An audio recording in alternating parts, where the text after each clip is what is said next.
আজও পর্যন্ত সৌদির কোনো জমিন মানে মক্কার কোনো জমিনের নিচ থেকে পানি উঠাতে পারেনি।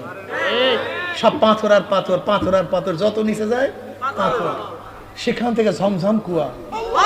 কে সৃষ্টি করছে, কিভাবে সৃষ্টি করেছেন? এবং ঝমঝম কুয়ার পানি গোটা দুনিয়ার মধ্যে সবচেয়ে বিশুদ্ধ পানি। অন্য অন্য পানির মধ্যে শুধু তৃষ্ণা মিটাবার ক্ষমতা আছে, ক্ষুধা নিবারণ করার ক্ষমতা নাই। আল্লাহ পাক ঝমঝমের পানির মধ্যে তৃষ্ণা মিটাবার ক্ষমতা রাখছেন, ক্ষুধা নিবারণ করার ক্ষমতা রাখছেন। হাজারো রোগ ভালো হয়ে যায়, হাজারো রোগ ঝমঝম করে ভালো করে যায়। কত মজার পানি! আল্লাহ পাকের কি কৃষ্ণা!